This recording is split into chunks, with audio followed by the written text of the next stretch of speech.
Hi, I'm Shar, and this is Dieting with a Life. I'd like to talk about a really important subject, and that's autophagy. Autophagy is your body's cleanup process. It removes damaged and degraded cells in order to grow healthier cells.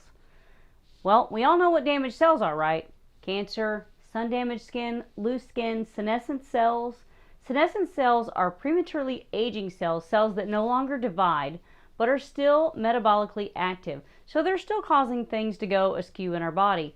These cells drive age-related diseases. Autophagy can't be measured except with a muscle biopsy, and that's really not pleasant. However, I found that I can see the results of autophagy on my skin. Especially when I first started with autophagy, one of the first things I noticed was less wrinkles.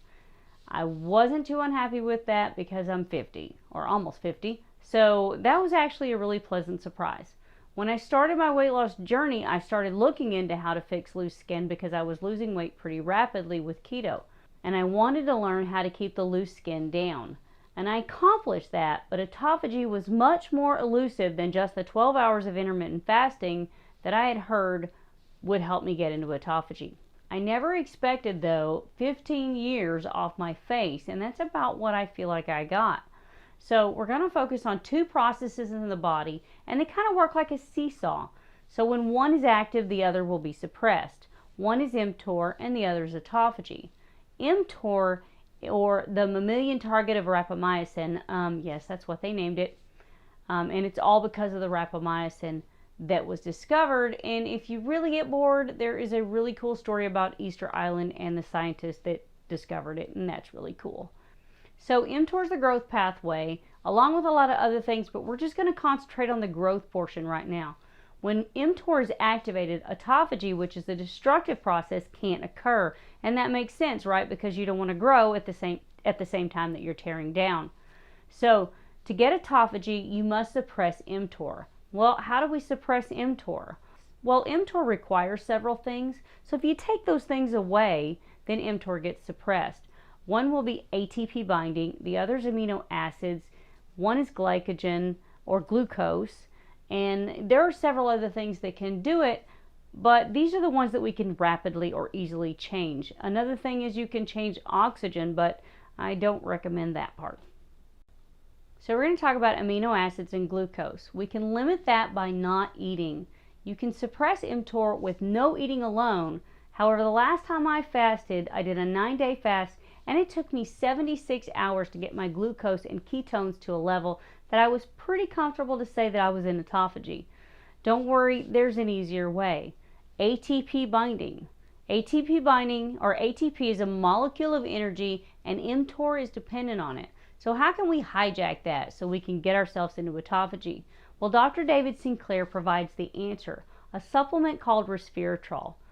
So I'm going to put a link in the description on the resveratrol that I take, and also a link to a study that will explain how resveratrol actually induces autophagy.